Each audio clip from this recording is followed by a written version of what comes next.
الحمد للہ وکفی والصلاة والسلام علی عبادہ الذین اصطفیٰ، خصوصاً علی افضلہم وخاتم النبیین محمد الامین وعلی آلہ وصحبہ اجمعین۔ اما بعد فقد قال اللہ تبارک وتعالی کما ورد فی سورۃ البقرہ: اعوذ باللہ من الشیطان الرجیم، بسم اللہ الرحمن الرحیم۔ الحج اشہر معلومات فمن فرض فیہن الحج فلا رفث ولا فسوق ولا جدال فی الحج وما تفعلوا من خیر یعلمہ اللہ وتزودوا فإن خیر الزاد التقوی واتقون یا اولی الالباب۔ صدق اللہ العظیم۔ پچھلے رکوع سے مناسک حج کا تذکرہ شروع ہو چکا تھا، اور اس کے ضمن میں خاص طور پر یہ کہ اگر کوئی حج کا احرام باندھ کر یا عمرے کا احرام باندھ کر سفر شروع کر دے اور کہیں درمیان میں ایسی رکاوٹ پیش آ جائے کہ اسے احرام کھولنا پڑے بغیر عمرہ کیے اور بغیر حج کیے، تو اس صورت میں کیا قواعد و ضوابط ہیں۔ اب جو یہ رکوع ہے 25واں، اس میں حج کا اصل فلسفہ، اس کی اصل حکمت، اس کی اصل روح کا بیان ہے۔ الحج اشہر معلومات، حج کے مہینے ہیں جو معلوم ہیں، یعنی جو بھی پہلے سے عرب میں رواج چلا آ رہا تھا اس کی توثیق ہو گئی کہ واقعتاً یہ اللہ تعالیٰ ہی کی طرف سے۔ تو حج کے کا جہاں تک ٹائمنگ کا تعلق ہے، مواقیت کا تعلق ہے، وہ گویا کہ اللہ تعالیٰ کی طرف سے توثیق فرما دی گئی۔ فمن فرض فیہن الحج، تو جو کوئی بھی اپنے اوپر لازم کر لے ان مہینوں میں حج کو، لازم کر لے سے مراد نیت پختہ کر لے، اور نیت پختہ کرنے کی علامت احرام باندھ لے۔ فمن فرض فیہن الحج، تو حج کے لیے جو اپنے اوپر لازم کر لے، فلا رفث ولا فسوق ولا جدال فی الحج، تو احرام کی حالت میں یہاں لفظ حج آیا ہے، ان میں سے پہلی قید جو ہے فلا رفث، تو کوئی شہوت کی بات نہیں ہونی چاہیے۔ میاں بیوی بھی ساتھ حج کر رہے ہیں تو احرام کی حالت میں وہی قید ہے کہ جو اعتکاف کی حالت میں ہے۔ باقی یہ کہ فسوق اور جدال، اللہ کی نافرمانی یا باہم جھگڑنا، اس لیے کہ بہت بڑی تعداد میں لوگوں کا اجتماع ہوتا ہے، سفر میں بھی لوگ ساتھ ہوتے ہیں، تو لوگوں کے غصوں کے پارے جلدی چڑھ جاتے ہیں، اس میں خاص طور پر روکا گیا کہ یہ ہے کہ اس میں امن ہو اور سکون ہو۔ اور آج بھی واقعہ یہ ہے کہ دنیا میں معجزات میں سے ہے یہ، اتنی بڑی تعداد میں لوگوں کا جمع ہونا، اور وہاں امن رہتا ہے، وہاں وہ جنگ و جدال اور جھگڑا اور فساد وغیرہ قطعاً نظر نہیں آتا۔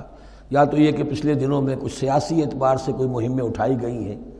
یا یہ کہ کچھ چور اچکوں نے بھی جانا شروع کر دیا ہے وہاں پر، لیکن جھگڑا اور جو گالم گلوچ کی نوبت ہم نے اپنے آنکھوں سے نہیں دیکھی، سے 5-6 مرتبہ حج کی سعادت حاصل ہوئی ہے۔ فلا رفث ولا فسوق ولا جدال فی الحج وما تفعلوا من خیر یعلمہ اللہ، اور جو خیر بھی تم اس کے دوران کرو گے اللہ کے وہ علم میں ہوگا۔ نوافل پڑھ رہے ہو، اضافی طواف کر رہے ہو، کوئی اور بھی جو کام کر رہے ہو، تو اس میں کسی اور کو دکھانے کی ضرورت نہیں ہے، اپنے خاموشی کے ساتھ انسان وہ اپنی جو بھی نیکی مزید کما سکے کمائے، جو بھی مناسک حج ہیں ان پر مستزاد۔ وَتَزَوَّدُوا فَإِنَّ خَيْرَ الزَّادِ التَّقْوَىٰ، اور سفر کے لیے زاد راہ ساتھ لے لیا کرو، اور بہترین زاد راہ تقویٰ ہے۔ اب اس آیت کے 2 معنی لیے گئے ہیں، ایک تو یہ کہ بہترین زاد راہ تقویٰ ہے، یعنی سفر میں آپ نے زاد راہ خرچ کی شکل میں تو لے لیا، تقویٰ ہے نہیں، تو پھر کیا ہوگا؟ وہ تو صرف پیسہ خرچ کرنے کے لیے اچھا احرام لے لیں گے، اچھی جگہ لے لیں گے قیام کی، تو تقویٰ اگر نہیں ہے تو حج تو حج ہی نہیں ہوگا۔ لیکن اس کا ایک دوسرا مفہوم جو ہے وہ بھی بہت اہم ہے کہ اگر انسان خود اپنا زاد راہ ساتھ نہ لے تو پھر وہاں مانگنا پڑتا ہے، تو تقویٰ سے مراد یہاں ہے سوال سے بچنا۔ بہتر یہ ہے کہ زاد راہ لے کر چلو، اور یہ کہ اس کے لیے تمہیں کسی کے سامنے سائل نہ بننا پڑے۔ اگر تم صاحب استطاعت نہیں ہو تو حج تم پر فرض ہی نہیں ہے۔ خام خواہ کو ایک شے جو تم پر فرض نہیں ہے اس کے لیے وہاں جا کر بھیک مانگنا، یا یہاں سے بھیک مانگ کر یا چندہ لے کر جانا، یہ تو قطعاً غلط حرکت ہے۔ وَتَزَوَّدُوا فَإِنَّ خَيْرَ الزَّادِ التَّقْوَىٰ وَاتَّقُونِ یَا أُولِي الْأَلْبَابِ، اور یقیناً میرا ہی تقویٰ کرو، مجھی سے ڈرو اے ہوش مندو۔ لیس علیکم جناح ان تبتغوا فضلا من ربکم، اس میں تم پر کوئی حرج نہیں ہے، کوئی گناہ نہیں ہے کہ تم حج کے سفر کے دوران اپنے رب کا فضل بھی تلاش کرو۔ آدمی ہندوستان سے پاکستان سے جا رہا ہے، اسے ایسی اجناس لے جائے تجارت کے لیے جو وہاں پر بیچ کر کچھ نفع حاصل کر لے، تو یہ تقویٰ کے منافی نہیں ہے۔ اگر وہاں پر کوئی کاروبار کر سکو کرو۔ فَإِذَا أَفَضْتُم مِّنْ عَرَفَاتٍ، تو پھر جب تم عرفات سے واپس لوٹو، اس لیے کہ اصل حج جو ہے وہ عرفہ ہے، الحج العرفہ۔ حج کے بقیہ تمام مناسک رہ جائیں، صرف عرفہ میں شمولیت ہو جائے، قیام عرفہ میں تو حج ہو گیا، باقی جو چیزیں رہ گئی ہیں اس کا جو بھی اس کا کفارہ ہے، اس کا جو دم دینا ہے وہ دے دیا جائے۔ لیکن عرفہ سے اگر آدمی رہ گیا عرفات کے قیام سے تو پھر حج نہیں ہوا۔ اب یہاں سے جب لوٹتے ہو تو فاذکروا اللہ عند المشعر الحرام، یہ ٹائم ٹیبل نوٹ کر لیجئے کہ اصل میں 8 کی شام کو مکے سے نکلتے ہیں 8 ذی الحج کو، اور رات منی میں گزارتے ہیں۔ پھر 9 کا دن ہے اصل یوم عرفہ، 9 ذی الحج، صبح کو نکلتے ہیں، قافلے چلتے ہیں اور کہیں دوپہر تک، اور دوپہر سے بھی ہو سکتا ہے تاخیر ہو جائے، لیکن کوشش ہوتی ہے کہ ظہر سے پہلے پہنچ جایا جائے، لیکن ظہر اور عصر دونوں ملا کر پڑھ لی جائیں عرفات میں داخل ہونے سے پہلے۔ اسی لیے جو مسجد ہے عرفات کے میدان سے ملحق وہ عرفے کے اندر شامل نہیں ہے، وہ اس کی حدود سے باہر ہے۔ تو اصلی اس کا افضل یہی ہے کہ ظہر اور عصر ملا کر وہاں پڑھی جائیں، اور اس کے بعد سے غروب آفتاب تک قیام ہے، وہ عرفات کا قیام ہے، اس میں کوئی نماز نہیں، یعنی جو روایتی جو عبادت ہے اس کے سب دروازے بند۔ اب تو اگر دعا کی آپ کے اندر ایک روح پیدا ہو چکی ہے، اپنے رب سے ہم کلام ہو سکتے ہیں، اور آپ کو حلاوت مناجات حاصل ہو گئی ہے، تو دعا مانگتے رہیے، بس یہی ہے دعا۔ قیام عرفہ جو ہے کھڑے ہو کر بیٹھے ہوئے جس طرح بھی ہو اللہ سے مناجات کرو، یا پھر یہ کہ اگر اس میں کبھی ہو جائے کسی وجہ سے تو آدمی تلاوت کرے، لیکن یہ کہ عام نماز نہیں۔ فَإِذَا أَفَضْتُم مِّنْ عَرَفَاتٍ فاذكروا اللَّهَ عِندَ الْمَشْعَرِ الْحَرَامِ، یہ مزدلفہ کا قیام ہے، 9 کی شام کو مغرب کی نماز کا وقت ہو چکنے کے بعد وہاں سے روانگی ہے، لیکن وہاں مغرب کی نماز پڑھنے کی اجازت نہیں ہے۔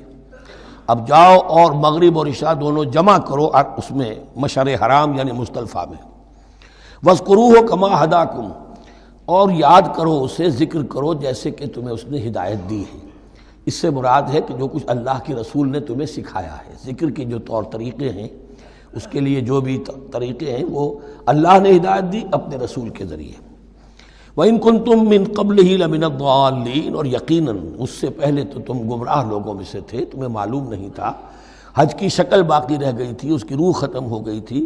اس کے مناسک میں بھی تم نے رد و بدل کر دیا تھا، وہ آگے آ رہا ہے۔ ثُمَّ أَفِيضُوا مِنْ حَيْثُ أَفَاضَ النَّاسُ، پھر پلٹو وہیں سے جہاں سے کہ سب لوگ پلٹتے ہیں۔ قریش نے یہ کہا تھا کہ ہماری خاص حیثیت ہے کہ ہم تو منی ہی میں مقیم رہیں گے، باہر سے آنے والے لوگ عرفات جائیں اور عرفات سے پھر واپس لوٹیں، یہ سارے مناسک ہمارے لیے نہیں ہیں، ہم تو مکے والے ہیں اور ہماری شان یہ ہے کہ ہم عرفات نہیں جائیں گے، منی ہی میں قیام رہے گا۔ یہاں بتایا گیا کہ یہ تم نے غلط بات ایجاد کر لی ہے، ثم افیضوا من حیث افاض الناس، جہاں سے سب لوگ لوٹتے ہیں یعنی میدان عرفہ سے، وہیں سے لوٹیں۔ واستغفروا اللہ، اللہ سے استغفار کرتے رہو، ان اللہ غفور رحیم، یقیناً اللہ بخشنے والا رحم فرمانے والا ہے۔ فَإِذَا قَضَيْتُم مَّنَاسِكَكُمْ، اور جب تم اپنے یہ مناسک ادا کر لو، پورے کر لو، فاذكروا اللہ كذكركم آباءكم، تو اب اللہ کا ذکر کرو جیسے کہ تم اپنے آباء و اجداد کا ذکر کرتے رہے ہو، جس شد و مد کے ساتھ۔ وہاں یہ ہو گیا تھا کہ پھر منی میں جب یہ ٹھہرتے تھے تو اپنے آباء و اجداد کے قصیدے بیان کیے جا رہے ہیں، جیسے ہمارے ہاں ہوتا ہے، جو دیہاتی لوگ ہوتے ہیں، راجپوت لوگ ہوتے ہیں، ان کے میراثی ہوتے ہیں، اسی طرح وہاں شعراء ہوتے تھے قبائل کے، وہ ان قبیلوں کی مدح بیان کرتے تھے، ان کے بڑے بزرگوں کی، اسلاف کی جو ہے عظمت بیان کرتے تھے۔ اللہ کا ذکر ختم ہو چکا تھا، فرمایا جس شد و مد کے ساتھ تم اپنے آباء و اجداد کا ذکر کرتے رہے، اب اسی شد و مد کے ساتھ، بلکہ او اشد ذکرا، بلکہ اس سے بھی زیادہ شد و مد کے ساتھ اب اللہ کا ذکر کرو۔ فَمِنَ النَّاسِ مَن يَقُولُ رَبَّنَا آتِنَا فِي الدُّنْيَا وَمَا لَهُ فِي الْآخِرَةِ مِنْ خَلَاقٍ، لوگوں میں سے وہ بھی ہیں جو یہی کہتے رہتے ہیں رب ہمیں دے دے دنیا ہی میں، ایسے لوگوں کے لیے آخرت میں کوئی حصہ نہیں ہے۔ یعنی وہاں پہنچ کر بھی ساری دعائیں ان کی دنیاوی چیزوں کے لیے ہیں، مال کے لیے، اولاد کے لیے، ترقی کے لیے، اور دنیا کی جو بھی چیزیں ہیں، اپنی کوئی مشکلات ہیں ان کے رفع کرنے کے لیے، چونکہ ان کے دلوں میں دنیا بسی ہوئی ہے۔ اشربوا فی قلوبہم الدنیا، ان کے دلوں میں جیسے بنی اسرائیل کے دلوں میں بچڑے کا تقدس ملا دیا گیا تھا اور محبت، اسی طرح ہمارے دلوں میں دنیا کی محبت ہے، تو وہاں جا کر بھی دنیا ہی کی دعائیں ہیں۔ فَمِنَ النَّاسِ مَن يَقُولُ رَبَّنَا آتِنَا فِي الدُّنْيَا وَمَا لَهُ فِي الْآخِرَةِ مِنْ خَلَاقٍ، ظاہر بات ہے ایسے لوگوں کے لیے پھر آخرت میں کوئی حصہ نہیں ہے۔ وَمِنْهُم مَن يَقُولُ، اور ان میں سے وہ بھی ہیں جو یہ کہتے ہیں ربنا آتنا فی الدنیا حسنۃ وفی الآخرۃ حسنۃ وقنا عذاب النار، پروردگار ہمیں اس دنیا میں بھی خیر عطا فرما اور آخرت کا بھی خیر عطا فرما اور ہمیں بچا لے آگ کے عذاب سے۔ اب دنیا کا خیر جو ہے سب سے بڑا وہ ایمان ہے، ہدایت ہے۔ دنیا کا کوئی خیر نہیں ہے جب تک کہ اس کے ساتھ ہدایت اور ایمان نہ ہو، تو سب سے پہلے انسان ایمان طلب کرے، پھر اس کے ساتھ اللہ تعالیٰ دنیا میں کشادگی دے دے، رزق میں بھی کشائش دے دے تو ٹھیک ہے، کوئی بری بات نہیں، اچھی بات ہے، لیکن یہ کہ اصل شے کیا ہے؟ ایمان اور استقامت۔ اولئک لہم نصیب مما کسبوا، یہاں یہ لفظ بہت اہم ہے، ان کے لیے حصہ ہوگا اس میں سے جو انہوں نے کمایا۔ محض یہ دعا کرنے سے، یہ دعا جو ہے یہ کافی نہیں ہو جائے گی۔ اول تو یہ نوٹ کر لیجئے، یہی وہ دعا ہے جو یعنی رکن یمانی سے لے کر جو بھی ہر چکر ہوتا ہے اس کا طواف کا، تو رکن یمانی سے لے کر حجر اسود تک کا جو دورہ ہے، اس میں یہ دعا مانگی جاتی ہے، ربنا آتنا فی الدنیا حسنۃ وفی الآخرۃ حسنۃ وقنا عذاب النار۔ اولئک لہم نصیب مما کسبوا، ان کے لیے حصہ ہے اس میں سے جو انہوں نے کمایا۔ اچھا، اس میں سے جو انہوں نے کمایا، اس میں سے کیوں؟ وہ تو سارا ملنا چاہیے، لیکن بندے کو ڈرتا رہنا چاہیے کہ ممکن ہے اس میں سے کسی مسئلے میں میری نیت میں کوئی فساد آ گیا ہو، ممکن ہے اس میں سے میرے کسی عمل کے اندر کوئی کمی رہ گئی ہو، کوئی کوتاہی رہ گئی ہو۔ اس لیے یہ نہ سمجھ لے کہ جو بھی کچھ کیا ہے اس کا اجر لازماً ملے گا۔ مما کسبوا، جو انہوں نے کمایا ہے اس میں خلوص ہے، اس میں بے ریائی ہے، اس میں تمام جو بھی اس کے آداب اور شرائط ہیں ملحوظ رکھے گئے ہیں، تو ان کو اس کا حصہ ملے گا۔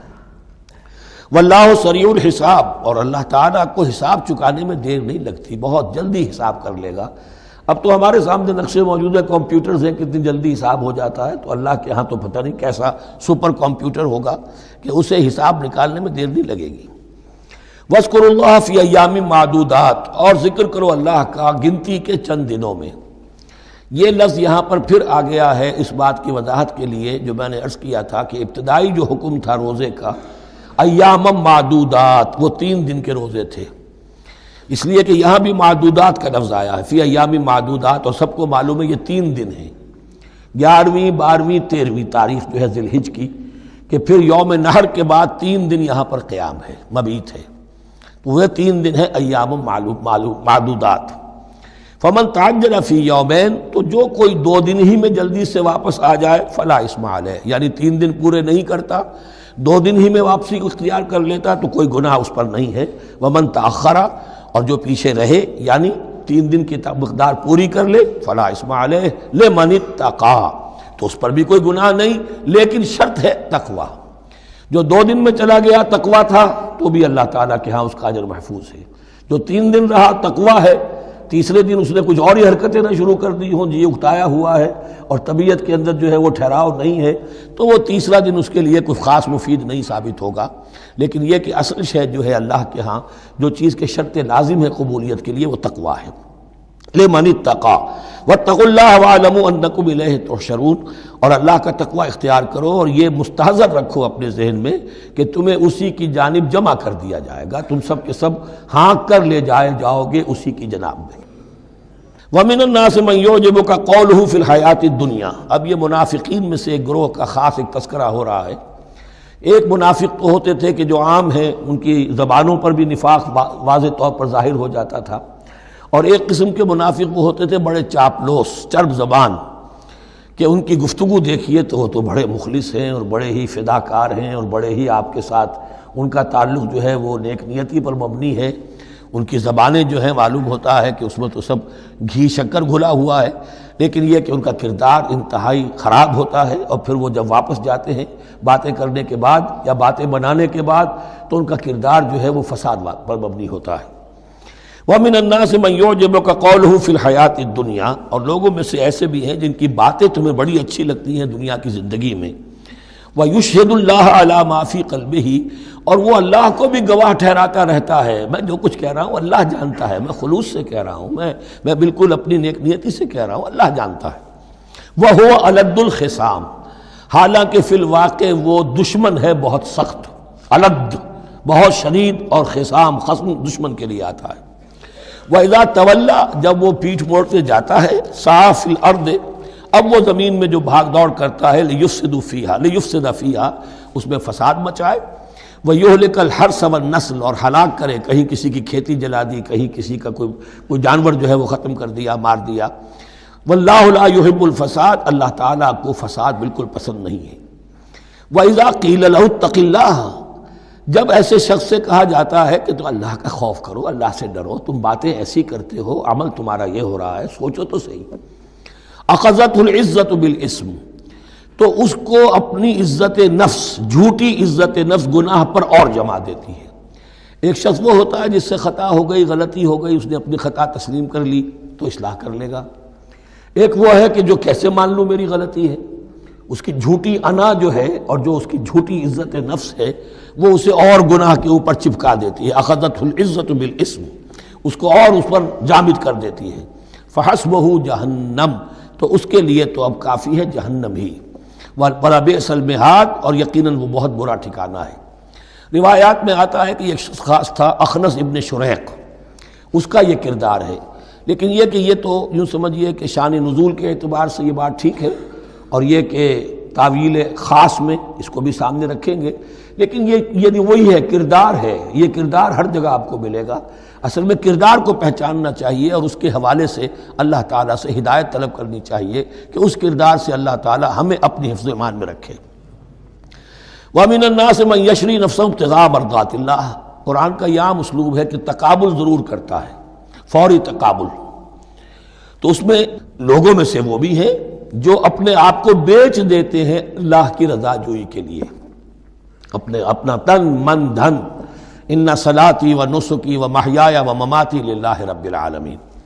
ومن الناس من یشری نفسہ ابتغاء مرضات اللہ واللہ رؤوف بالعباد، اور اللہ اپنے ایسے بندوں کے حق میں بہت شفیق ہے۔ ظاہر بات ہے جس نے یہ ارادہ کر لیا ہو، نیت کر لی ہو، کبھی ایسے شخص سے بھی کوئی کوتاہی ہو سکتی ہے، حالات ہو سکتے ہیں عارضی سے، کبھی جذبات میں آ کر کوئی غلط قدم اٹھ گیا، اللہ پھر معاف فرمائے گا، بڑی شفقت کے ساتھ معاف فرمائے گا۔ طے کر لے انسان، ایک سیدھا راستہ یہی بن جائے، ان صلاتی و نسکی و محیایا و مماتی للہ رب العالمین۔ تو پھر یہ ہے کہ کوئی تیز دوڑے گا، کوئی آہستہ چل سکے گا، مختلف صلاحیتوں کے لوگ ہوتے ہیں، اس میں فرق و تفاوت رہے گا، لیکن جس نے یہ عزم کر لیا ہے اللہ تعالیٰ ان کے حق میں بہت شفیق ہے۔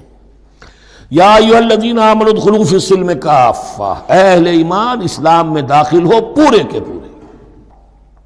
یہ گویا کہ وہ بات اب کہی جا رہی ہے کہ جس کا ریورس یا کانورس ہم بنی اسرائیل کے ساتھ جو خطاب تھا اس میں پڑھ چکے ہیں۔ افتؤمنون ببعض الکتاب وتکفرون ببعض، کیا تم ہماری کتاب، ہمارے دین، ہماری شریعت کے ایک حصے کو مانتے ہو اور ایک کو رد کر دیتے ہو؟ فما جزاء من يفعل ذلك منكم الا خزي في الحياة الدنيا ويوم القيامة يردون الى اشد العذاب، تو جو کوئی بھی تم میں سے یہ روش اختیار کرے گا اس کی کوئی سزا اس کے سوا نہیں ہے کہ دنیا میں ذلت اور خواری ان پر مسلط کر دی جائے اور قیامت کے دن شدید ترین عذاب میں جھونک دیے۔ اس کو اب مثبت پیرائے میں مسلمانوں سے کہا جا رہا ہے، یا ایھا الذین آمنوا ادخلوا فی السلم کافہ، ریزرویشنز کے ساتھ نہیں، ایکسیپشنز کے ساتھ نہیں۔ اللہ کی بندگی تو کرنی ہے، اس معاملے میں نہیں، اللہ کے حکم تو ماننا ہے لیکن یہ حکم نہیں میں مان سکتا، یہ ایک کی بھی نفی جو ہے وہ گویا کہ کل کی نفی ہو جائے گی۔ ادخلوا فی السلم کافہ، ٹیک اٹ اور لیو اٹ، یہ پیکج ڈیل ہے، اس میں جزوی بات نہیں ہو سکتی۔ ولا تتبعوا خطوات الشیطان، اور دیکھو شیطان کے قدموں کی پیروی نہ کرو، اس کے نشانات راہ جو ہیں، اس کے نشانات قدم جو ہیں ان کی پیروی نہ کرو۔ انہ لکم عدو مبین، وہ تو یقیناً تمہارا بڑا کھلا دشمن ہے۔ فإن زللتم من بعد ما جاءتکم البینات، پھر اگر تم پھسل گئے اس کے بعد بھی کہ تمہارے پاس یہ واضح تعلیمات آ چکی ہیں، فَاعْلَمُوا أَنَّ اللَّهَ عَزِيزٌ حَكِيمٌ، تو جان لو کہ اللہ تعالیٰ پھر زبردست ہے۔ اس میں دھمکی کا پہلو آ گیا کہ پھر اللہ کی جو ہے پکڑ سخت ہوگی۔ حکیم بھی ہے، اس کی پکڑ میں بھی حکمت ہے۔ اگر یہ پکڑ نہ ہو تو ظاہر بات ہے کہ پورا نظام جو ہے دین کا وہ پھر بالکل ایک بے منطقی، اگر اللہ کی طرف سے کسی گناہ پر پکڑ ہی نہیں ہے تو پھر یہ آزمائش کیا ہوئی، پھر جزا و سزا کا کیا سوال، پھر جنت اور دوزخ کا کیا معاملہ۔ هل ينظرون الا ان ياتيهم الله في ظلل من الغمام والملائكة وقضي الامر۔ ایک جو نفس انسان کو پٹی پڑھاتا ہے وہ تو یہ ہے کہ دین کا یہ حصہ تو آرام سے کرتے رہو، جو میٹھا وہ ہپ اور جو کڑوا ہے وہ تھو۔ دوسری پٹی یہ پڑھاتا ہے کہ ابھی ذرا یہ ٹھیک ہے، یہ اللہ کا حکم ہے، یہ بھی حکم ہے، دین کا یہ بھی تقاضا ہے، ابھی ذرا ذمہ داریاں ہیں، ابھی ذرا بچوں کے معاملات ہیں، بچے برسر کار ہو جائیں، بچیوں کے ہاتھ پیلے ہو جائیں، میں ذرا ریٹائرمنٹ بھی لے لوں تو پھر یہ مکان بنا لوں، پھر میں اپنے آپ کو دین کے لیے پھر خالص کر لوں گا، دین کے لیے پھر میں وہی کام کروں گا۔ یہ سب سے بڑا دھوکہ ہے، وہ وقت کبھی نہیں آتا۔ اسی لیے فرمائے کس شے کا انتظار کر رہے ہیں؟ هل ينظرون الا ياتيهم الله في ظلل من الغمام، کہ اللہ تعالیٰ آ جائے بادلوں کے سائبانوں میں، والملائکۃ اور فرشتے آ جائیں، وقضی الامر اور پھر فیصلے چکا دیا جائے گا۔ کیا معلوم کب وہ گھڑی آ جائے، یہ مہلت عمر تو اچانک ختم ہو سکتی ہے۔ پوری دنیا کی قیامت بھی جب آئے گی اچانک آئے گی، اور ہر شخص کی ذاتی قیامت تو اس کے سر کے اوپر تلوار کی طرح لٹکی ہوئی ہے کہ من مات فقط قامت قیامتہ، جو مر گیا اس کی قیامت تو آ گئی۔ کیا تمہارے پاس گارنٹی ہے یہ سارے کام کرو گے تب تک زندہ رہو گے اور پھر بھی تمہارے جسم میں کوئی توانائی، کوئی رمق باقی رہ جائے گی کہ دین کا کوئی کام کر سکو؟ تو جان لو تم کس چیز کا انتظار کر رہے ہو سکتا ہے اچانک اللہ کی طرف سے مہلت ختم ہو جائے، سٹاپ رائٹنگ، 3 گھنٹے ہو گئے، بس اب جو لکھ لیا، اب آگے تمہارے پاس مہلت نہیں ہے۔ وَإِلَى اللَّهِ تُرْجَعُ الْأُمُورُ، اور یقیناً تمام معاملات اللہ ہی کی طرف لوٹا دیے جائیں گے۔ سل بنی اسرائیل کم آتیناہم من آیۃ بینہ، اے مسلمانوں پوچھ لو بنی اسرائیل سے ہم نے انہیں کتنی روشن نشانیاں دی، یعنی دیکھو تم بھی کہیں انہی کے راستے پر نہ چلنا، جیسا کہ حضور نے فرمایا تھا لَتَتَّبِعُنَّ سُنَنَ مَن قَبْلِكُمْ، تم لازماً پیروی کرو گے اور چلو گے انہی کے نقوش پا پر۔ سل بنی اسرائیل کم آتیناہم من آیۃ بینہ ومن یبدل نعمت اللہ من بعد ما جاءتہ فإن اللہ شدید العقاب، لیکن جو شخص اللہ کی اس نعمت جو اس کے پاس آ گئی ہے اس میں تبدیلی کرتا ہے، اس میں تحریف کرتا ہے، یا اس میں تحریف کرتا ہے یا اپنے آپ کو بدل لیتا ہے، من بعد ما جاءت ہو، اس کے بعد کہ وہ نعمت اس کے پاس آ گئی، فإن اللہ شدید العقاب، تو یہ جان لو اللہ پھر سزا دینے میں بھی سخت ہے۔ اس کی مثال وہی رکھیے کہ 2 مرتبہ فرمایا یا بنی اسرائیل اذکروا نعمتی التی انعمت علیکم وانی فضلتکم علی العالم، لیکن انہی سے کہا گیا ضربت علیہم الذلۃ والمسکنۃ وباؤوا بغضب من اللہ، اور یہ مضمون بھی دوبارہ پھر آ جائے گا سورہ آل عمران میں۔ زین للذین کفروا الحیاۃ الدنیا،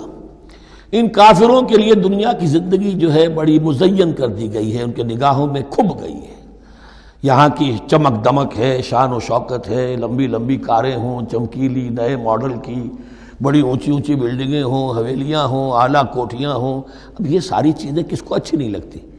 لیکن یہ کہ کفار کے دلوں میں ان کی محبت اتنی پل جاتی ہے کہ پھر کوئی اچھی بات ان کے کوئی زندگی میں نہیں رہتی، نہ کوئی اچھی بات اثر کرتی ہے۔ اہل ایمان کو بھی اگر ایمان کے ساتھ یہ نعمتیں ملیں، قل من حرم زینۃ اللہ التی اخرج لعبادہ والطیبات من الرزق، کو اچھا کھانا، اچھا پینا، اچھا پہننا کوئی حرام نہیں ہے، کو اللہ نے کس کو لوگوں کے لیے ممنوع نہیں کیا، لیکن دین کے تقاضے ادا کر کے، اللہ کا حق ادا کر کے اور حلال سے کما کر، تب کوئی حرج نہیں۔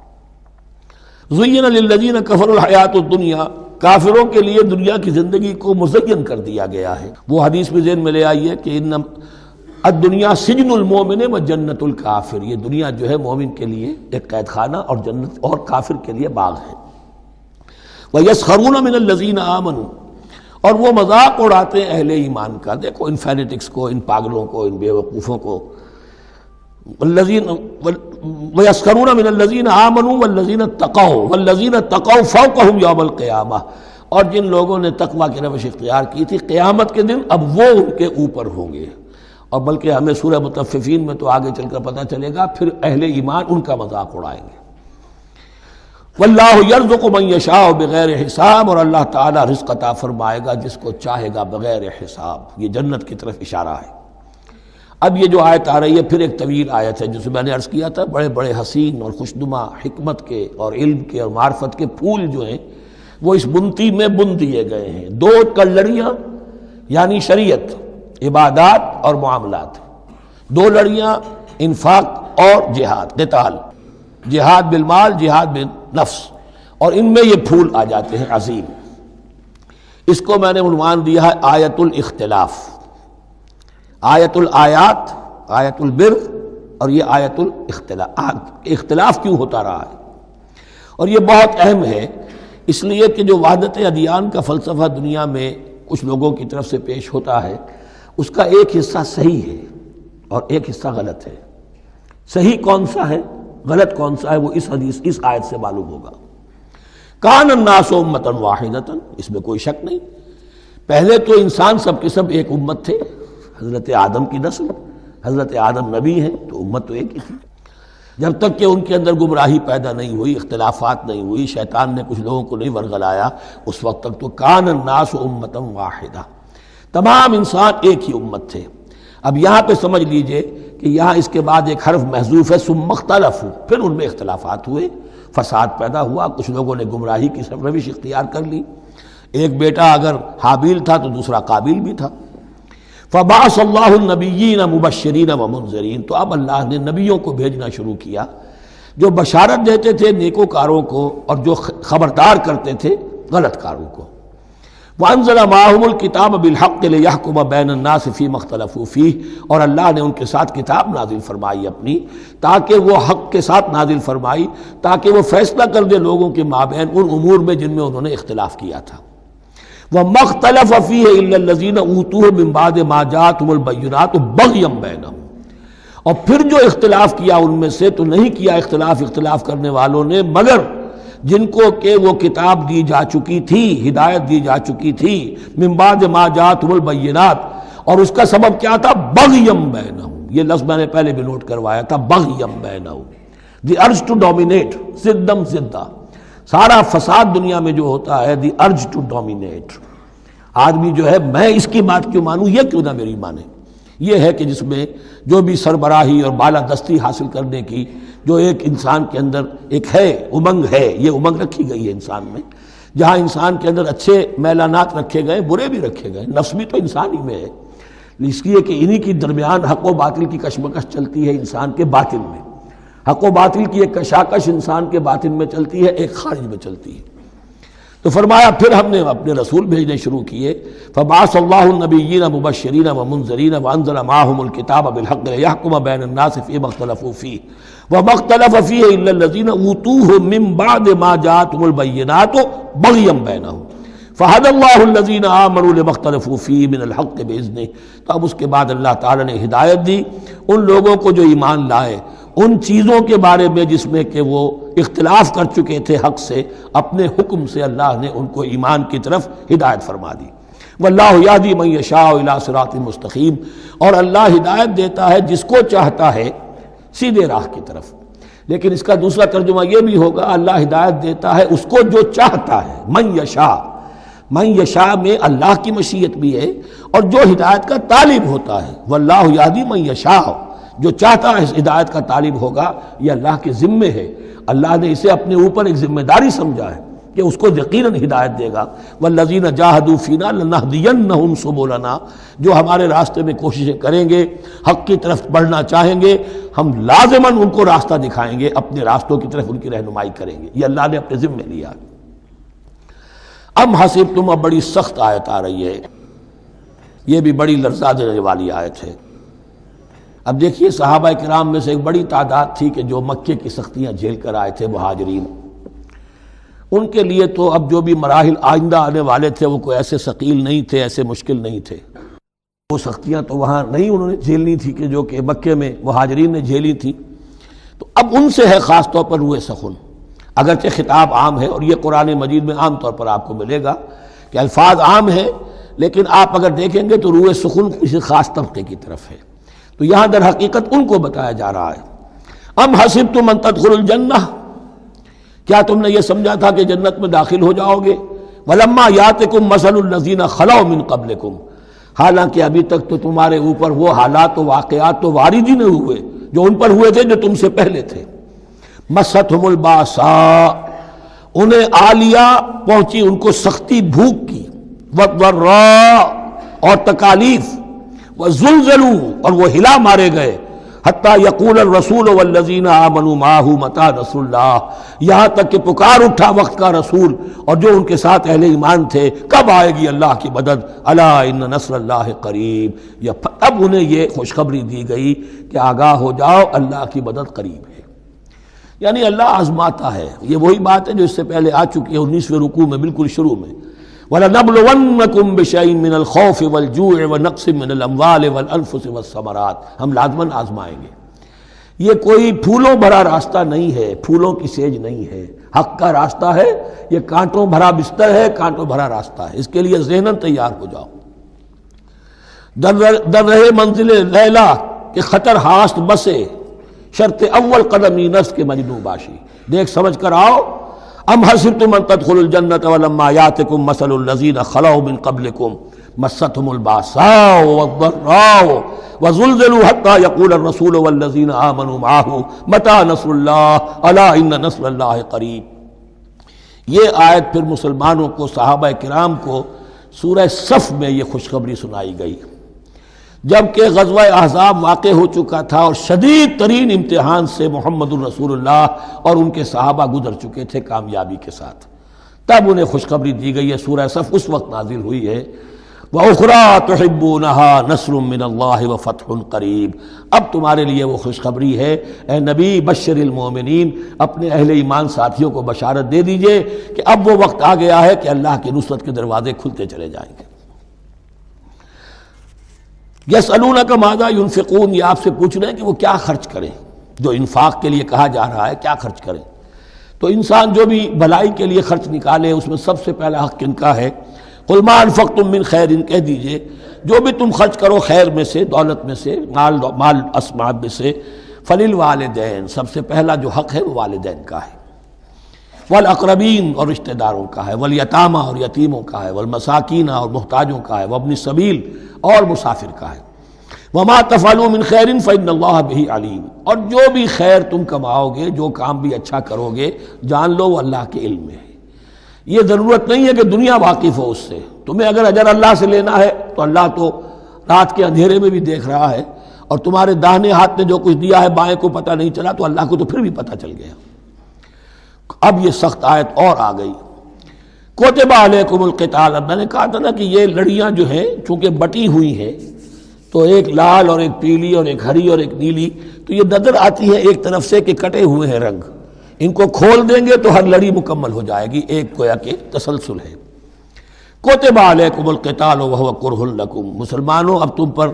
جنگ فرض کر دی گئی ہے اور وہ تمہیں گراں گزر رہی ہے۔ یہ مضمون اصل میں اس سے پہلے سورہ محمد نازل ہو چکی ہے اور اس میں قتال کی فرضیت آ چکی ہے، اس کا نام سورۃ القتال بھی ہے، لہذا اب اس کے حوالے سے کچھ لوگ جو ہیں وہ پریشان ہو رہے تھے، اور میں نے آپ سے عرض کیا تھا منافقین بھی یہی کہتے تھے کہ بھائی صلح جوئی سے کام لو، بس دعوت و تبلیغ کے ذریعے سے لوگوں کو ٹھیک راستے پر لاؤ، یہ جنگ ونگ جو ہے، لڑائی بھڑائی، اس میں تو بہت خرابی ہے، یہ کوئی اچھا کام تو نہیں ہے۔ اب یہاں یہ ہے کہ فرض کیا جا رہا ہے اللہ کی راہ میں جنگ کرنا، تو اس حوالے سے کہا جا رہا ہے، تو اس میں جہاں منافقین کہتے تھے، جن مسلمانوں کا ایمان قدرے کمزور تھا وہ منافق تو نہیں تھے، لیکن یہ کہ ایمان اتنا پختہ نہیں تھا، ابھی تازہ ایمان لائے تھے، مدینے کے اندر ابھی وہ ایمان لائے ہیں، ان کی تربیت کے مراحل ابھی گزرے ہی نہیں ہیں، تو ان میں سے بھی بعض لوگوں کے دلوں میں اب انقباض پیدا ہو رہا تھا۔ کتب علیکم القتال وہو کرہ لکم، تم پر اب دیکھیے کتبہ کا لفظ آ گیا ہے، کتب علیکم الصیام، کتب علیکم القصاص فی القتلى، کتب علیکم اذا حضر احدکم الموت ان ترک خیرا الوصیہ، وصیت کا حکم آیا کتبہ، روزے کا حکم آیا کتبہ، اسی طریقے سے فرضیت قتال ہے۔ کتب علیکم القتال وہو کرہ لکم، وہ تمہیں بری لگ رہی ہے، وعسیٰ ان تکرہوا شیئا، اور ہو سکتا ہے کہ تم کسی شے کو ناپسند کرو، وہو خیر لکم، ذرا حالے کہ اسی میں تمہارے لیے خیر ہو، وعسیٰ ان تحبوا شیئا وہو شر لکم، اور ہو سکتا ہے کہ تم کسی چیز کو پسند کرو درا حال ہے کہ وہ تمہارے لیے شر ہو۔ واللہ یعلم وانتم لا تعلمون، اللہ جانتا ہے تم نہیں جانتے۔ تم اپنی عقل پر ایمان نہ رکھو، تم اللہ کی وحی پر ایمان رکھو، تم اللہ کے رسول پر ایمان رکھو۔ جس وقت کے لیے جو حکم موضوع تھا اس وقت وہ حکم تھا، کفو ایدیکم، 14 برس تک تمہیں قتال سے منع کیا گیا، اب فرض ہو رہا ہے قتال، اب تمہارے لیے لازم وقت کا جو ہے امر الحال کو پہچانو۔ اللہ تعالی واللہ یعلم وانتم لا تعلمون، یسألونک عن الشہر الحرام قتال فیہ۔ اب جب جنگ کا حکم شروع ہو گیا تو اب وہ پوچھتے تھے کہ یہ جو مہینے حرمت والے ہیں، حج کا ہے، عمرے کا ہے، تو اس میں جنگ کرنا کیسا ہے؟ اس لیے کہ سیرت میں یہ واقعہ آتا ہے، وقت نہیں ہے تفصیل سے میں بیان کر سکوں، کہ نخلا کی وادی میں ایک مقابلہ ایسا پیش آ گیا تھا کہ وہ رجب کا مہینے کا بھی دن تھا، اور اس میں ہی کوئی قتال ہو گیا، مسلمانوں کے ہاتھوں ہوا یا مسلمانوں کے اوپر ایسی سچویشن ہو گئی کہ انہیں مجبوراً وہ کام کرنا پڑا۔ اس پر شور اٹھا دیا، دیکھو ان لوگوں کا کیا حال ہے، بنے پھرتے ہیں اللہ والے، رسول والے، دین والے، آخرت والے، اور ان کا حال یہ ہے کہ یہ حرمت والے مہینے کو انہوں نے بٹا لگا دیا، اس میں جنگ کی ہے۔ یہ اصل میں ان حضرات کی طرف سے گویا کہ اللہ تعالیٰ اپنے ان مومن بندوں کی طرف سے خود صفائی پیش کر رہے ہیں۔ یسألونک عن الشہر الحرام قتال فیہ، یہ پوچھتے ہیں آپ سے حرمت والے مہینوں میں قتال کا حکم، قل قتال فیہ کبیر، کہہ دیجئے ہاں حرمت والے مہینے میں جنگ کرنا بہت بڑی بات ہے، یعنی بہت بڑا گناہ ہے، لیکن وَصَدٌّ عَن سَبِيلِ اللَّهِ وَكُفْرٌ بِهِ وَالْمَسْجِدِ الْحَرَامِ وَإِخْرَاجُ أَهْلِهِ مِنْهُ أَكْبَرُ عِندَ اللَّهِ۔ یہ بھی تو دیکھو کہ جن لوگوں نے وہ جرم کیے ہیں کہ جنہوں نے اللہ کے راستے سے روک دیا، اللہ کا کفر کیا، مسجد حرام کے راستے روک دیے مسلمانوں کے لیے، اب یہ نہیں جا سکتے، بیت اللہ میں عبادت نہیں کر سکتے، اخراج اہلہ منہ، اس میں سے لوگوں کو نکلنے پر مجبور کر دیا مکے کے مسلمانوں کو، اکبر عند اللہ، گناہ تو وہ بھی ہے لیکن یہ کہیں بڑا گناہ ہے اللہ کے نزدیک۔ تو سینس آف پروپورشن ہونا چاہیے کہ کس چیز کے مقابلے میں کس شے کی برائی ہے۔ والفتنۃ اکبر من القتل، یہ پہلے بھی آ چکا ہے، والفتنۃ اشد من القتل، اب آیا والفتنۃ اکبر من القتل۔ فتنہ ہر وہ کیفیت ہے جس میں صاحب ایمان کے لیے ایمان پر قائم رہنا اور اسلام پر عمل کرنا مشکل ہو جائے۔ آج کا پورا معاشرہ فتنہ ہے، اسلام پر عمل کرنا مشکل ہے، بدماشی کے راستے کھلے ہوئے ہیں، حرام خوری کے راستے کھلے ہوئے ہیں، حلال عقل حلال دانتوں پسینہ آئے تو شاید نصیب ہو، شادی کے نکاح کے راستے بند کیے ہوئے ہیں، یہ شرطیں ہیں اور یہ شرطیں ہیں اور یہ شرطیں ہیں اور یہ ہے اور یہ چیزیں لازمی ہیں، اور زنا کے راستے کھلے جائیے۔ جس معاشرے کے اندر جب غلبہ باطل کا ہوگا حق پر چلنا ممکن نہیں رہے گا، وہ جو باطل کا غلبہ ہے وہ سب سے بڑا فتنہ ہے۔ والفتنۃ اکبر من القتل، فتنہ جو ہے بہت بڑی شے ہے قتل کے مقابلے میں۔ ولا یزالون یقاتلونکم حتی یردوکم عن دینکم ان استطاعوا،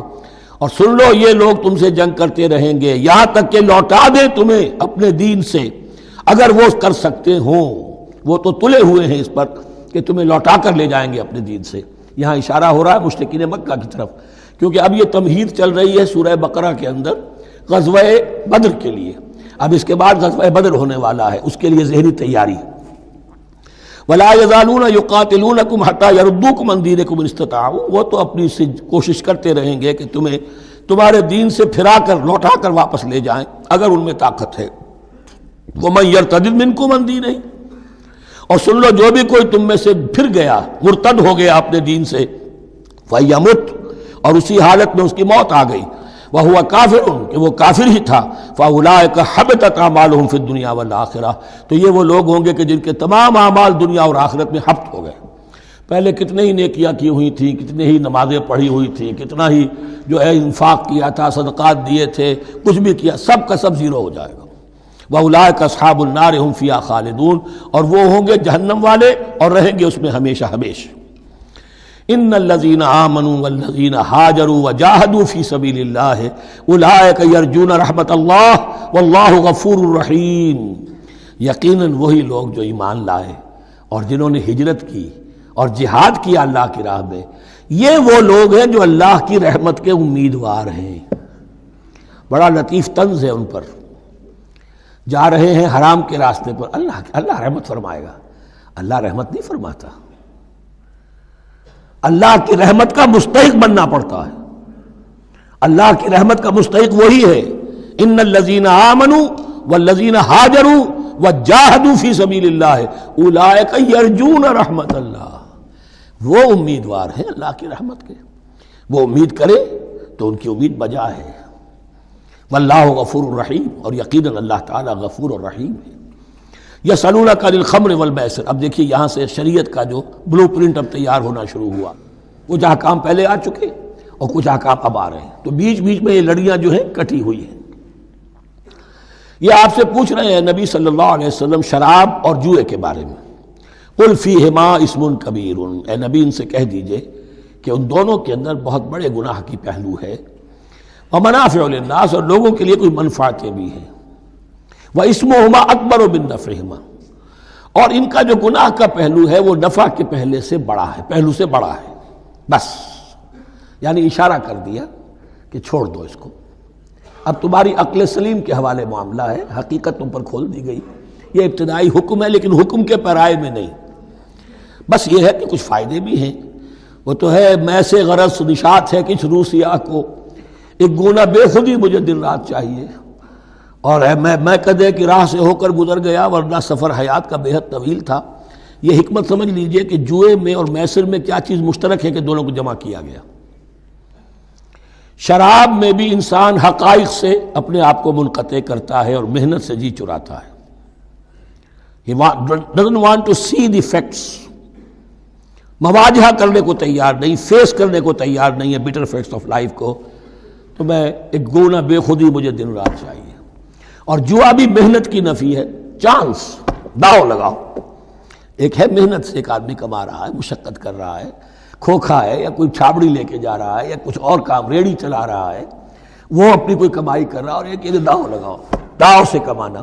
چانس پر کمانا، یہ بھی محنت کی نفی ہے۔ تو یہ دونوں کے اندر اصل میں علت ایک ہی ہے۔ یسألونک عن الخمر والمیسر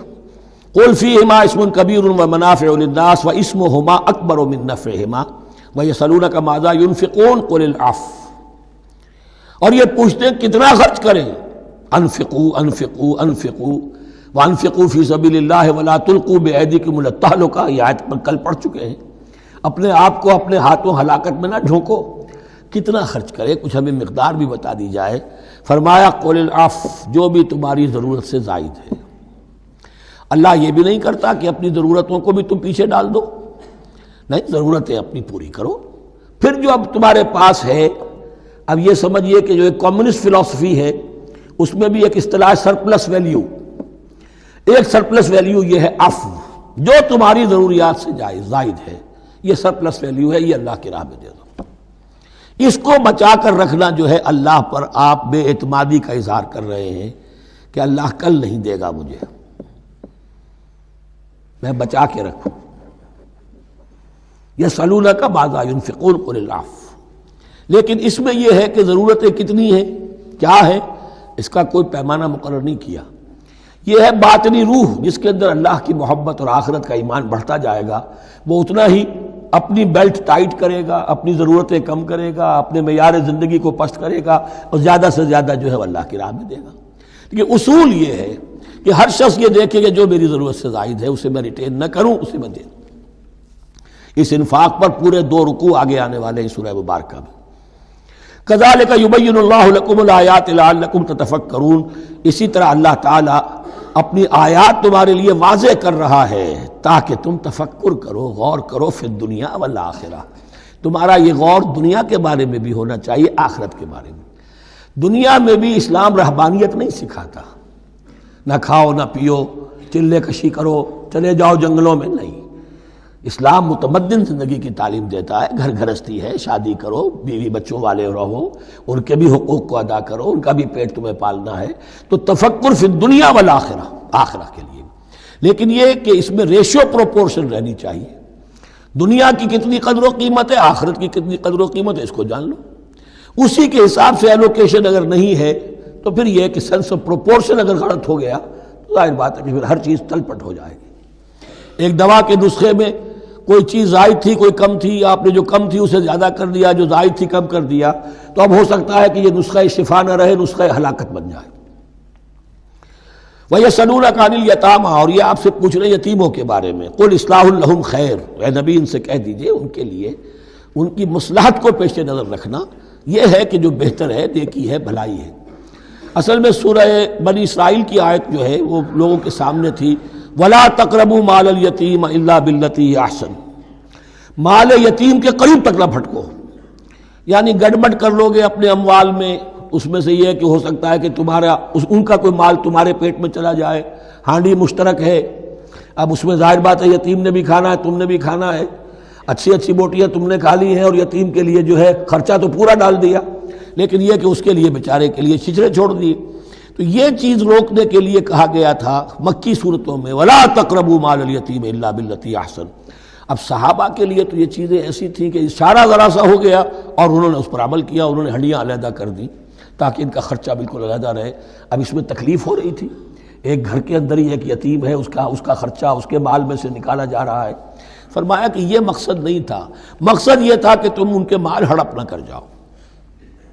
قُلْ إِصْلَاحٌ لَهُمْ خَيْرٌ، قُلْ إِصْلَاحٌ لَهُمْ خَيْرٌ، ان کے لیے اصلاح کرنا بھلائی کا ہے۔ وَإِن تُخَالِطُوهُمْ فَإِخْوَانُكُمْ، اگر تم اپنے ساتھ ان کو ملائے رکھو تو وہ تمہارے بھائی ہیں۔ وَاللَّهُ يَعْلَمُ الْمُفْسِدَ مِنَ الْمُصْلِحِ، اللہ جانتا ہے مفسد کو بھی مصلح کو بھی، وہ جانتا ہے کہ یہ آدمی گڑبڑ کر رہا ہے، یہ ہڈیاں علیحدہ کر کے بھی گڑبڑ کر سکتا ہے، اور یہ وہ شخص ہے کہ جو ہڈیاں مشترک کر کے بھی حق پر رہ سکتا ہے۔ وَلَوْ شَاءَ اللَّهُ لَعَنَتَكُمْ، اگر اللہ چاہتا تو تمہیں سختی میں ڈالے ہی رکھتا، تم پر مشقت جو ہے یہ کیے رکھتا۔ ان اللہ عزیز الحکیم، یقیناً اللہ زبردست ہے، حکمت والا ہے۔ ایک طرف وہ سختی بھی کرتا ہے، زبردست ہے، لیکن وہ اس کے ہر حکم کے اندر حکمت بھی ہے، اور جہاں حکمت نرمی کی متقاضی ہوتی ہے وہاں وہ رعایت بھی دیتا ہے۔ وَلَا تَنكِحُوا الْمُشْرِكَاتِ حَتَّىٰ يُؤْمِنَّ، اور مشرک عورتوں سے نکاح نہ کرو جب تک کہ وہ ایمان نہ لے آئیں۔ وَلَأَمَةٌ مُؤْمِنَةٌ خَيْرٌ مِّن مُشْرِكَةٍ وَلَوْ أَعْجَبَتْكُمْ، ایک مومنہ خواہ وہ لونڈی ہو وہ بہتر ہے ایک مشرکہ سے خواہ وہ آزاد عورت ہو۔ وَلَوْ أَعْجَبَتْكُمْ، اور مزید یہ کہ وہ تمہیں اچھی بھی لگتی ہو۔ وَلَا تُنكِحُوا الْمُشْرِكِينَ، اور نہ اپنی عورتوں کا نکاح کرو، نکاح میں دو اپنی عورتوں کو، اپنی بیٹیوں کو مشرکوں کے، حتیٰ یؤمنوا، جب تک کہ وہ ایمان نہ لے آئیں۔ وَلَعَبْدٌ مُؤْمِنٌ خَيْرٌ مِّن مُشْرِكٍ وَلَوْ أَعْجَبَكُمْ، مسلمان اگر غلام ہے تو وہ بھی بہتر سمجھو مشرک سے جو آزاد ہے اور وہ تمہیں پسند بھی ہے، مالدار بھی ہے یا اور بھی ہے، اس کے اندر دوسرے پہلو بھی ہیں۔ اولئک یدعون الی النار، دیکھو وہ جو ہے وہ پکار رہے ہیں، آگ کی طرف بلا رہے ہیں، تمہیں بھی لے جائیں گے، تمہاری اولاد کو بھی لے جائیں گے۔ واللہ یدعو الی الجنۃ والمغفرۃ باذنہ، اللہ تمہیں بلا رہا ہے جنت کی طرف اور مغفرت کی طرف اپنے حکم سے۔ وَيُبَيِّنُ آیاتہ للناس لعلہم یتذکرون، اور اللہ اپنی آیات واضح کر رہا ہے لوگوں کے لیے تاکہ وہ نصیحت اخذ کریں۔ وَيَسْأَلُونَكَ عَنِ الْمَحِيضِ، اور وہ عورتوں کے ایام ماہواری کے بارے میں آپ سے سوال کر رہے ہیں۔ قُلْ هُوَ أَذًى، کہہ دیجئے وہ ایک ناپاکی بھی ہے اور ایک تکلیف کا مسئلہ بھی ہے۔ فَاعْتَزِلُوا النِّسَاءَ فِي الْمَحِيضِ، تو حیض کی حالت میں اگر تمہاری بیویاں ہوں تو ان سے علیحدہ رہو، مقاربت نہ کرو۔ وَلَا تَقْرَبُوهُنَّ حَتَّىٰ يَطْهُرْنَ، اور ان سے مقاربت نہ کرو یہاں تک کہ وہ پاک ہو جائیں۔ فَإِذَا تَطَهَّرْنَ، اور جب وہ خوب پاک ہو جائیں، فَأْتُوهُنَّ مِنْ حَيْثُ أَمَرَكُمُ اللَّهُ، تو اب ان کی طرف جاؤ، جو بھی تمہیں تعلق قائم کرنا ہے کرو، جہاں سے کہ تمہارے رب نے تمہیں حکم دیا، اللہ نے حکم دیا ہے۔ یہ اللہ کا حکم کیا ہے؟ یہ ہے امر طبیعی، ہر انسان جانتا ہے، ہر حیوان کو معلوم ہے، وہ طبیعی شے ہے۔ لیکن یہ کہ اب عورتوں کے ساتھ بھی اگر انسان جو ہے وہ لواطت کا فعل شروع کر دے، قوم عمل لوط، تو ظاہر بات ہے کہ عمل قوم لوط تو وہ چیز جو ہے غلط ہے، وہ حرام ہے۔ یہ تو اللہ تعالیٰ نے جو بھی تمہاری فطرت میں ڈالا ہے راستہ، وہ در حقیقت من حیث امرکم اللہ،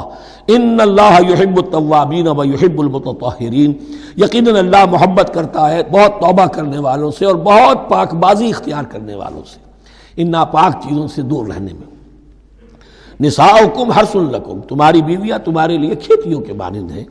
جیسے کھیت میں بوتے ہو، فصل کاٹتے ہو، بیویوں کے ذریعے سے اللہ تعالیٰ تمہیں اولاد عطا کرتا ہے۔ فاتو حرثکم انا شئتم، تو جو بھی کھیتی والی جگہ ہے ادھر تم جاؤ جدھر سے چاہو، یعنی اس میں یہ ہے کہ کوئی رکاوٹ نہیں ہے، وہ داہنی طرف سے بائیں طرف سے جدھر سے بھی ہو، لیکن ہو وہ فرج کے اندر، وہ مقد کے اندر معاملہ نہ ہو۔ فاتوا حرثکم انا شئتم وقدموا لانفسکم، اور اپنے آگے کے لیے سامان کرو، یعنی اپنی اولاد۔ انسان جو ہے بڑھاپے کے لیے اس کا ایسٹ بنتی ہے اس کی اولاد۔ آج تو دنیا اولاد سے بھاگتی ہے، لیکن ایک زمانے میں تو اولاد جو ہے وہ عصائے پیری شمار ہوتی تھی۔ وقدموا لانفسکم واتقوا اللہ واعلموا انکم ملاقوہ، اور اللہ سے کا تقوی اختیار کرو۔ ابھی آپ دیکھیں گے کہ جو حکم بھی شریعت کا آئے گا بار بار تکرار کے ساتھ جو ہے اس میں تو تقوی کا ذکر بار بار آئے گا کہ ایک قانون ہے، اس کی قانونیت ہے، ایک ہے تقوی۔ قانون کی لاکھ پیروی کی جا رہی ہو، تقوی نہ ہو تو وہ قانون جو ہے وہ مذاق بن جائے گا، تماشا بن جائے گا۔ اس کی بعض مثالیں آئیں گی ابھی۔ واتقوا اللہ واعلموا انکم ملاقوہ، اور اللہ کا تقوی اختیار کرو اور جان لو تمہیں اس سے مل کر رہنا ہے، حاضر ہونا ہے اس کے جناب میں۔ وبشر المؤمنین، اور اے نبی اہل ایمان کو بشارت دے دیجئے۔ ولا تجعلوا اللہ عرضۃ لایمانکم، ایک اور حکم آ گیا، اللہ تعالیٰ کا نام جو ہے وہ تختہ مشق نہ بنا لو اپنی قسموں کے لیے۔ قسم کھا بیٹھا، میں تو اللہ کی قسم کھا بیٹھا ہوں، اب یہ قسم کھا بیٹھا اس لیے میں یہ کام نہیں کر سکتا۔ چاہے وہ نیکی کا کام تھا، کسی وقت غصے میں آدمی آ کر قسم کھا بیٹھتا ہے۔ حضرت ابو بکر صدیق نے بھی قسم کھا لی تھی۔ مستح ان کا ایک ایسا تھا مسلمان غریب جس کی وہ مدد کیا کرتے تھے، لیکن مستح بھی جب حضرت عائشہ پر تہمت میں ملوث ہو گیا تو حضرت ابو بکر نے قسم کھا لی کہ یہ بدبخت جس کی میں سرپرستی کرتا رہا یہ بھی میری بیٹی پر تہمت لگانے میں شامل ہو گیا، اب میں اس کی کبھی مدد نہیں کروں گا۔ یہ سورہ نور میں آئے گا، ان سے کہا گیا نہیں ایسا نہ کرو، تم اپنے نیکی کے دروازے کو کیوں بند کرتے ہو؟ قسم کھا لی، قسم کو کھول دو، کفارہ دے۔ ولا تجعلوا اللہ عرضۃ لایمانکم ان تبروا وتتقوا، نیکی کا کام کرنے سے، تقوی کے کام سے رکنے کے لیے قسم کھا لینا۔ وتصلحوا بین الناس، اور اس سے کہ لوگوں کے مابین مصالحت کرو۔ اب آپ نے کسی دو بھائیوں کے درمیان جھگڑا تھا، مصالحت کی کوشش کی، آپ کی بات نہیں مانی گئی، اب اللہ کی قسم ہے صاحب اب میں آپ کے معاملے میں دخل نہیں دوں گا، اب میں تو قسم کھا بیٹھا۔ نہیں بھائی، اصلاح بین الناس جو ہے، اصلاح ذات البین، یہ کرتے رہو، اور ایسی قسم کھائی ہے اس کا کفارہ دے دو۔ واللہ سمیع علیم، اور اللہ تعالیٰ سننے والا اور جاننے والا ہے۔ لا یؤاخذکم اللہ باللغو فی ایمانکم، اللہ تعالیٰ مؤاخذہ نہیں کرے گا تم سے جو تم بغیر مقصد کے، بغیر عزم اور ارادے کے قسم کھا بیٹھتے ہو۔ یہ عربوں کا رواج ہے، واللہ باللہ کے بغیر ان کا کوئی جملہ شروع ہی نہیں ہوتا۔ تو یہ در حقیقت قسم کھانے کا ان کی اس وقت نیت نہیں ہوتی، بلکہ یہ ان کا ایک جس کو ہم کہتے ہیں تقیہ کلام ہے، ان کا ایک اسلوب ہے گفتگو کا، واللہ باللہ ہے، تو اس پر مؤاخذہ نہیں ہے۔ وَلَٰكِن يُؤَاخِذُكُم بِمَا كَسَبَتْ قُلُوبُكُم، ہاں جو تم نے ارادہ کر کے، تمہارے دلی ارادے کے ساتھ جو تم نے قسم کھائی ہے، پھر اس پر مؤاخذہ ہوگا، اسے توڑو گے اس کا ایک کفارہ ہے، وہ بعد میں آئے گا۔ وہ کفارہ جو ہے وہ پھر سورہ مائدہ کے اندر آ جائے گا۔ میں نے عرض کیا تھا کہ یہ اصل میں سورہ بقرہ میں بلو پرنٹ آ رہا ہے شریعت اسلامی کا، اور اس کے جو اصل چیزیں ہیں وہ پوری تکمیلی احکام وہ پھر آخر میں آئیں گے، کچھ سورہ نساء میں، کچھ سورہ مائدہ میں۔ واللہ غفور حلیم، اللہ غفور ہے، بخشنے والا ہے اور حلیم ہے، فوراً نہیں پکڑتا، فوراً سزا نہیں دیتا، مہلت دیتا ہے کہ اصلاح کر لو۔ للذین یولون من نسائہم تربص اربعۃ اشہر، اب یہ بھی ایک قسم کھا لی جاتی تھی کہ کسی وقت کسی مرد نے، کسی شوہر نے قسم کھا لی اب میں اپنی بیوی کے قریب نہیں جاؤں گا، ناراض ہو گئے، غصہ آ گیا، میں تمہارے سے کوئی تعلق نہیں رکھوں گا، یہ ایلا کہلاتا تھا۔ حضور نے بھی ایلا فرمایا تھا اپنی ازواج مطہرات سے جب انہوں نے کچھ زیادہ نفقے کا مطالبہ کیا تھا کہ اب عام مسلمانوں کے ہاں بھی خوشحالی آ گئی ہے تو اب ہمارے اوپر یہ سختی کیوں ہے، ہمارا بھی جو نفقات ہیں، ہمارا جو خرچ ہے، وظائف ہیں، بڑھائے جائیں۔ اس پر حضور نے پھر ایلا کیا، اس کا ذکر ہے، وہ بعد میں آئے گا۔ لیکن وہاں عام طور پر لوگ قسم کھا کے بیٹھ جاتے تھے، اب قسم کھا لی ہے، پچھتا بھی رہے ہیں، کیا کریں، قسم کھا چکے ہیں، اب بیوی کے پاس کیسے جائیں؟ اب وہ بیوی معلق ہے، نہ وہ شادی شداؤں میں ہے اور نہ وہ علیحدہ ہے، آزاد ہے۔ للذین یولون من نسائہم تربص اربعۃ اشہر، 4 مہینے کے لیے تو وہ انتظار کیا جا سکتا ہے۔ فإن فاؤوا، اس دوران میں اگر وہ لوٹیں، اپنی قسم کو ختم کریں اور رجوع کر لیں، تعلق زن و شوق قائم کریں، فإن اللہ غفور رحیم، تو اللہ تعالیٰ غفور اور رحیم ہے۔ وإن عزموا الطلاق، اور اگر وہ طلاق کا ارادہ کر چکے ہوں کہ واقعتاً اب ان سے سیپریشن ہی ہے، فإن اللہ سمیع علیم، تو اللہ تعالیٰ سننے والا، جاننے والا ہے۔ یعنی یہ کہ 4 مہینے سے زیادہ معلق نہ رکھو کسی کو، یا ادھر یا ادھر، یا فیصلہ کرو اور اسے فارغ کرو، اور یا پھر یہ کہ اپنی وہ قسم ختم کرو اور اس کا جو بھی کفارہ ہے وہ ادا کرو۔ اسی پر غالباً قیاس کیا تھا، بلکہ ساتھ ہی سیرت میں آتا ہے کہ حضرت عمر نے حضرت حفصہ سے پوچھ بھی لیا تھا۔ حالانکہ دیکھیے کہ باپ اور بیٹی کا معاملہ ہو رہا ہے اور باپ بیٹی سے سوال کر رہا ہے، دین کے معاملے میں حیا اور شرم کی بات نہیں ہوتی۔ ان اللہ لا یستحی ان یضرب مثلا ما بعوضۃ فما فوقها، تو یہ کہ جو لوگ جہاد پر جاتے تھے کوئی سال بھر گھر واپس نہیں آ رہا، اب ایک طرف تو ان پر مشقت ہے، وہ بیویوں سے دور ہیں، اہل و عیال سے دور ہیں، ادھر عورتیں جو ہیں وہ بغیر شوہروں کے جو وقت گزار رہی ہیں۔ تو پوچھا کہ کتنا عرصہ تم سمجھتی ہو کہ ایک عورت اپنی عصمت اور عفت کو سنبھال کر اپنے شوہر کا انتظار کر سکتی؟ تو حضرت حفصہ نے کہا 4 ماہ، اور میں سمجھتا ہوں کہ شاید انہوں نے اسی پر کہا ہو کہ یہ معلق رکھنے کا حکم بھی قرآن مجید میں جو ہے زیادہ سے زیادہ اس کی مہلت 4 مہینے ہے۔ والمطلقات یتربصن بانفسهن 3 قروء، اور جنہیں طلاق دے دی جائے ان پر لازم ہے کہ وہ اپنے جیوں کو روکے رکھیں 3 حیض تک، یہ عدت ہے۔ طلاق کے بعد 3 مہینے کی عدت ہے۔ اس عدت میں یا تو شوہر رجوع کر لے گا اگر 1 یا 2 طلاقیں ہیں، تیسری طلاق ہو گئی تو رجوع کا حق نہیں ہے، وہ بعد میں بات آ جائے گی، اور اسی میں چاہے تو اس کے بعد جب مدت ختم ہو جائے گی تو پھر اب شوہر کا حق ختم ہو جائے گا، اب وہ آزاد ہوگی، لیکن اس مدت کے اندر وہ دوسری شادی نہیں کر سکتی۔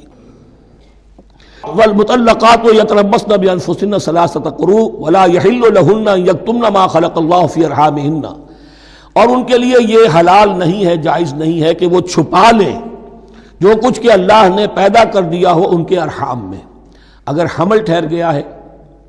اور بیوی کو ڈر ہے کہ اب یہ شوہر تو طلاق دے دے گا، وہ اپنا حمل چھپا رہی ہے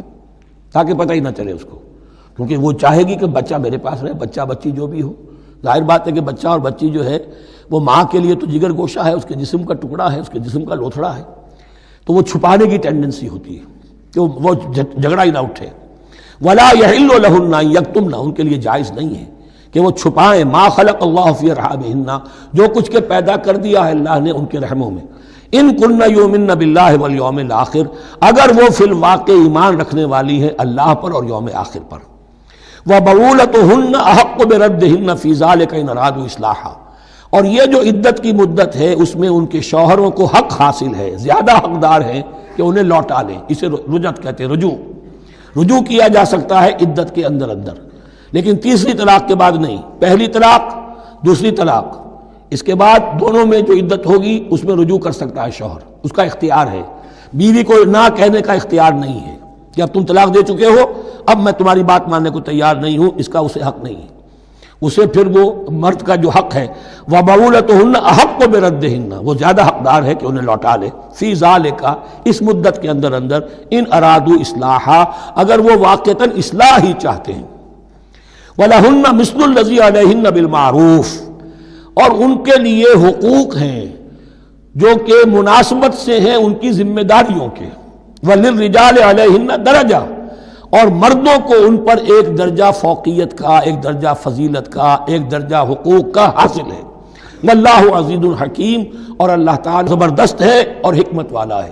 یہ آیت اصل میں اس زمانے میں بہت مس انٹرپریٹ ہوئی ہے اور بعض مترجمین نے بھی ترجمہ غلط کیا ہے، یعنی اس کا یہ ترجمہ کرنا لہن مثل الذی علیہن، ان کے بھی حقوق مردوں پر ویسے ہی ہیں جیسے مردوں کے حقوق ہیں ان پر، تو یہ تو مساوات ہو گئی، اور مساوات جو اسلامی شریعت میں مرد اور عورت کے درمیان، شوہر اور بیوی کے درمیان نہیں ہے۔ مراد کیا ہے؟ لام اور اعلیٰ کا جو استعمال ہوتا ہے عربی میں، لام کسی کے حق کے لیے اور اعلیٰ کسی کی ذمہ داری کے لیے۔ لہن، ان کے لیے حقوق ہیں، مثل الذی علیہن، جیسے کہ ان پر ذمہ داریاں ہیں۔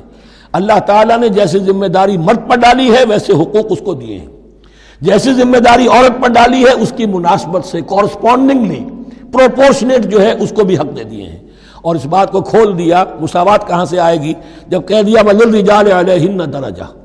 اور مردوں کو ان پر ایک درجہ حاصل ہے، فوقیت کا درجہ حاصل ہے۔ واللہ عزیز الحکیم، اب یہ تمہیں پسند ہو تب بھی اور ناپسند ہو تب بھی، اللہ تعالی عزیز ہے، حکیم ہے، وہ سب کچھ جاننے والا ہے اور وہ زبردست ہے، جو چاہے حکم دے، اور حکیم ہے، حکمت والا ہے، اس کا حکم حکمت پر مبنی ہے۔ بارک اللہ لی ولکم فی القرآن العظیم ونفعنی وإیاکم بالآیات والذکر الحکیم۔